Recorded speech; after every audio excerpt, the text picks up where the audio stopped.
أهلا وسهلا كيف الحال? Welcome to learn Arabic online with Lubna Dumayan.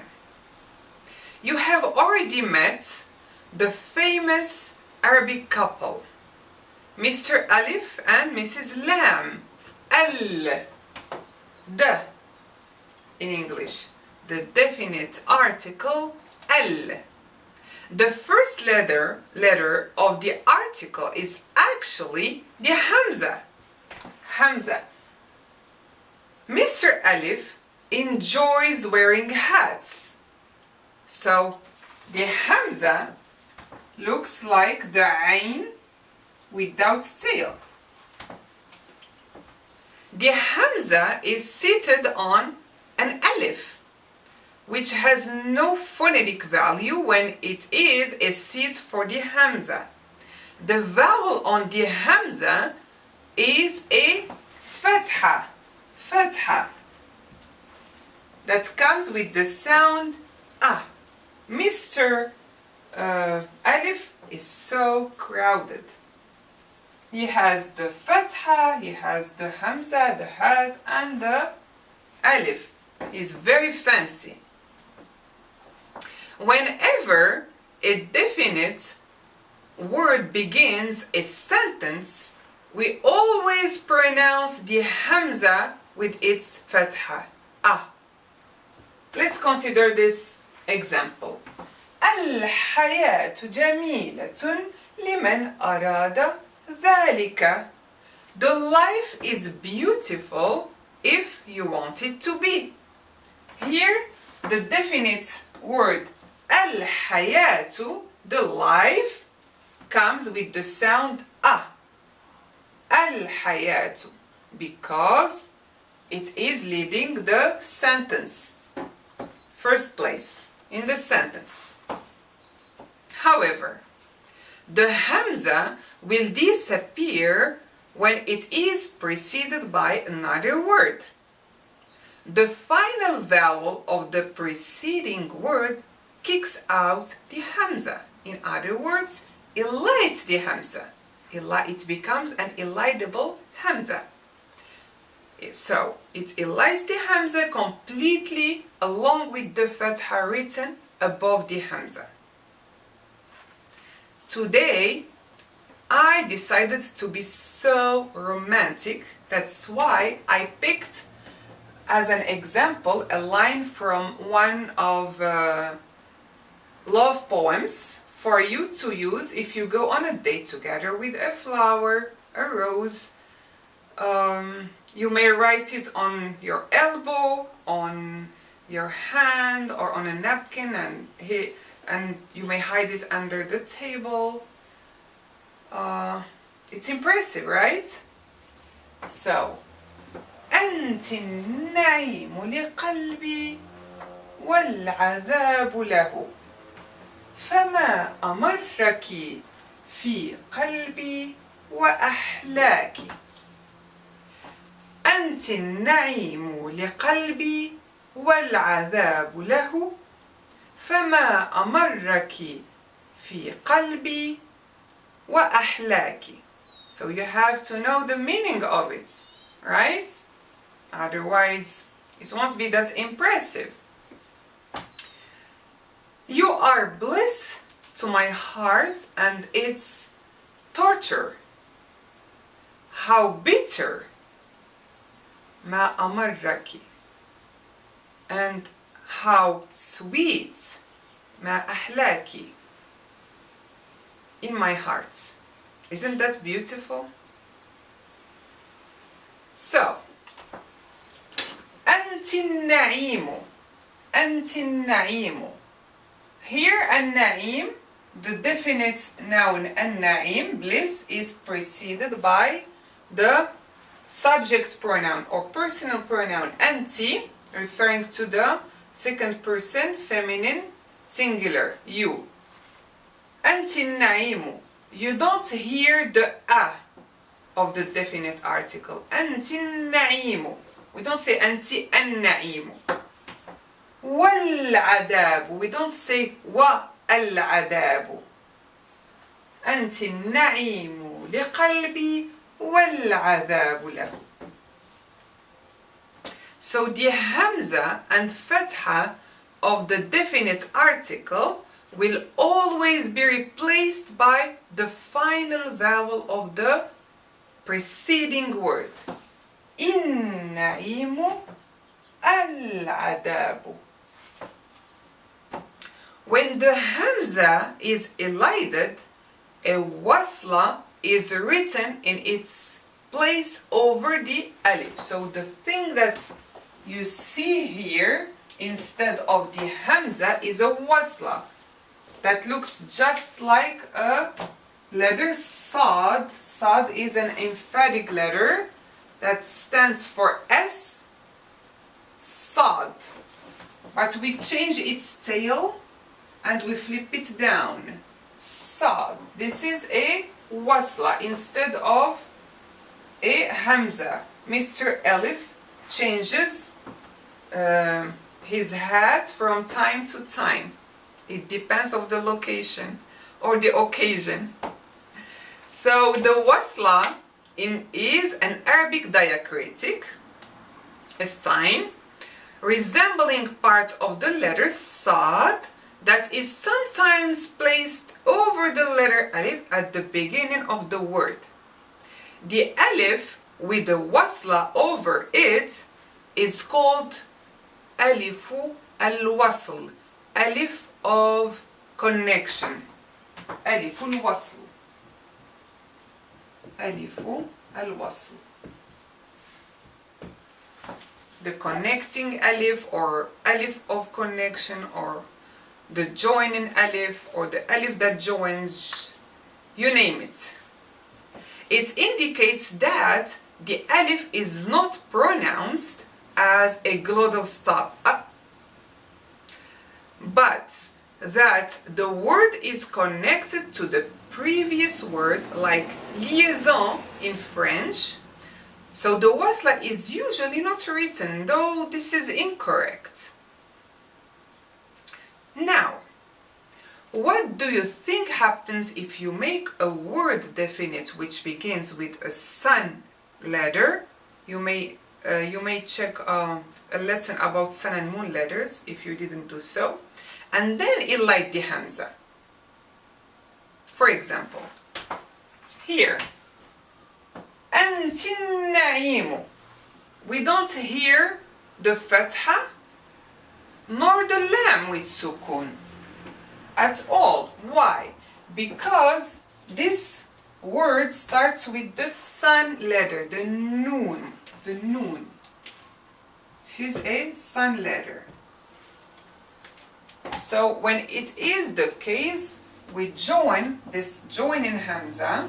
We'll connect the previous vowel to the first letter that comes right after the definite article with the emphasis sign. So we'll have na, like a double consonant.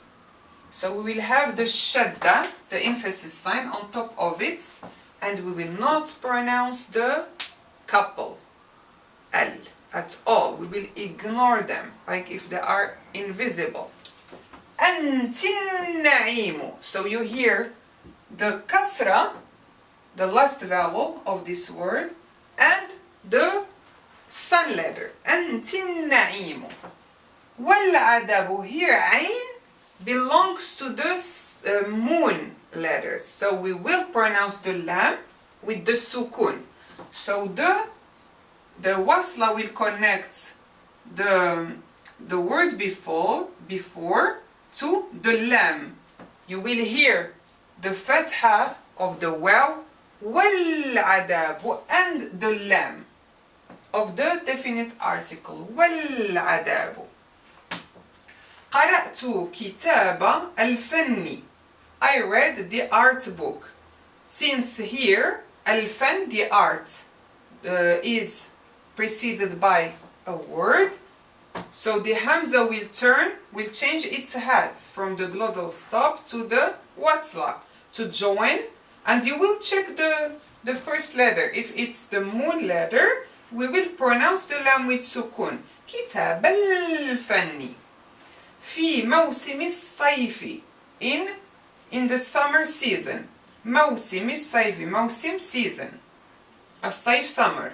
So الصيف صاد is a sun letter. So we will put the shadda on top of it, and we will put wasla on top of the alif, and we will connect the kasra, the last vowel of the preceding word, to the sun letter. في موسم الصيف. You won't pronounce the definite article. في موسم الصيف. جمال القمر. القمر.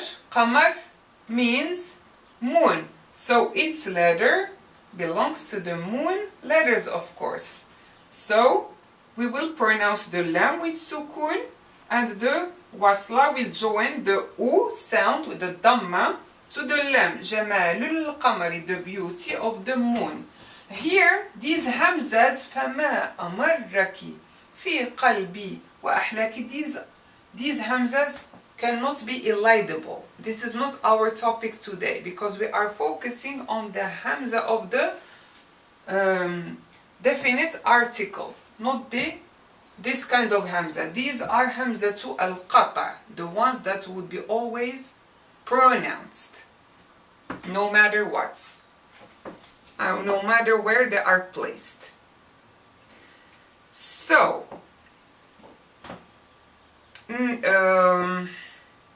as you will see, most Arabic words end with some sort of vowel, fatha, kasra, dhamma. This is because nouns and adjectives usually have case endings, nominative, accusative, genitive. And the case endings are vowels, of course. However, we have already seen that some Arabic words do not end with a vowel, but a sukun, the zero sign, a sukun, stillness. For example, some prepositions and some question words. Hal, a question word for yes or no questions, ends with sukun.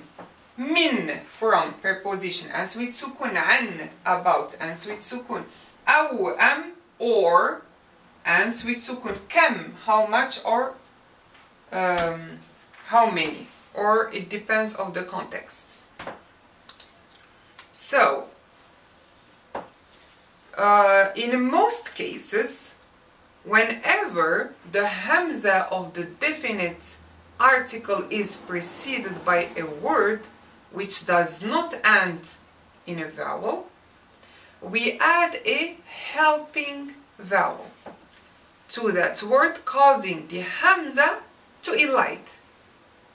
Helping vowels replace the zero vowel, the sukun, when the circumstances for using a helping vowel will be created every time we use the definite article. The purpose of this phonetic rule is to provide a smooth transition from one word to the next one. Generally speaking, this transition is driven by certain rules. If the preceding word vowel is fatha, that we'll check with some examples, the helping vowel is kasra. If the preceding vowel is kasra, the helping vowels is fatha, the opposite. Fatha, kasra, kasra, fatha, to balance. If the preceding vowel is dhamma, the helping vowel is dhamma, equally. For example, what time is it? Kam, we'll use kam. Kam, we have kam, as-sa'a, the clock, as-sa'a. So to facilitate the pronunciation, we will kick out the sukun of kam and check the preceding vowel. If it's fatha, we put kasra, kami. And since the definite noun is preceded by a word, the hamza will become hamza to al-wasl, the wasla, the joining hamza or the connecting hamza. And we will check the letter. If it's moon or sun letter, sin. Sin is a sun letter. So we will top it with a shadda. We will double it. Sa. Kamissa.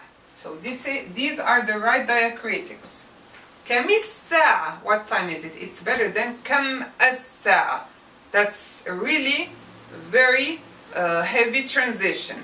kamissa.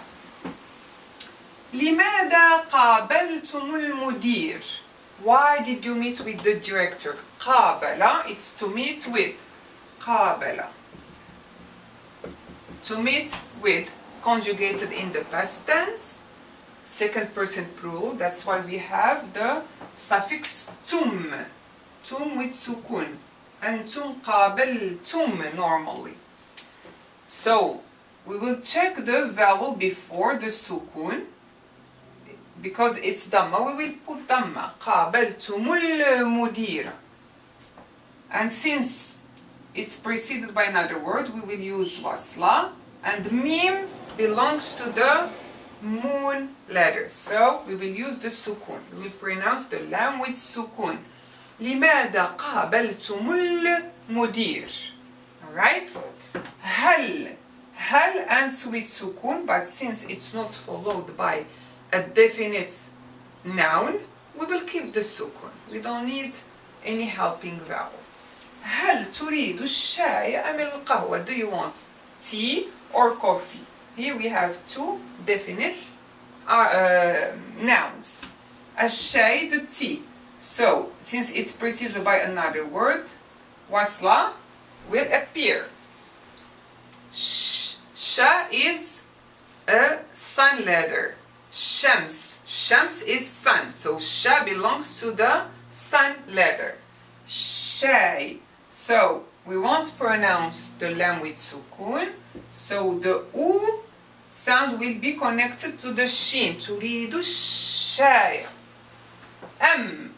Or is followed by a definite noun. So we have to kick out the sukun and check the previous vowel, fatha. So we say ami. Amil qahwa. Qaf belongs to the moon letter. Qa. Qamar. Moon. Qa. So we will pronounce the lam. هل تريد الشاي أم القهوة؟ هل تفضل كرة القدم أم السباحة أم كرة السلة? Let's check here. This is our first definite noun. القدم. كرة القدم, soccer. Do you prefer soccer? So we have the connecting Hamza, Wasla. Qaf is the moon letter. So القدم, كرة القدم. كرة القدم. أمي. We have fatha, so we will use kasra. أمي السباحة, sin, sun letter. We will top it with the shadda. We won't pronounce the lam. We have wasla. أمي السباحة. Here we didn't have to. We kept the sukun. Why? Because it's followed by an indefinite noun. كرة, كرة. Here كرة السلة, basketball. كرة السلة. So here we used wasla because it is preceded by another word, and sin, sun letter. So هل تفضل كرة القدم أم السباحة أم كرة السلة? Alright? Question. هل المدير في مكتبه? Is the director in his office? هل, here we had to change the sukun to kasra because it's followed by a definite noun. هل المدير, because we have fatha, so it will be followed by kasra. Mim, moon letter, so we will pronounce the lam. هل المدير في مكتبه? Is the director in his office. لماذا قابلتم المدير? Oh, we have the same example here. I wrote it 2 times, sorry. هذا الكتاب من المكتبة. This book is from the library. Min, from with sukun, but since it's followed by a definite noun, what do? We will replace sukun with fatha because of the kasra before. And we will pronounce the lam because mim is the moon letter. هذا الكتاب من المكتبة.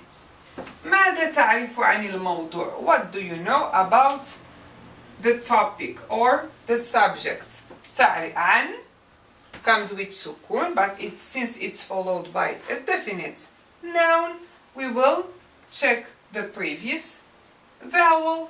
فتحة then كسرة عن الموضوع. ميم is a moon letter. So we will pronounce the lam with sukun. ماذا تعرف عن الموضوع? What do you know about the subject? And that's it for today. So enjoy your dates, enjoy your poem, enjoy your helping vowels. Until then, you miss me and you keep learning Arabic. إلى اللقاء.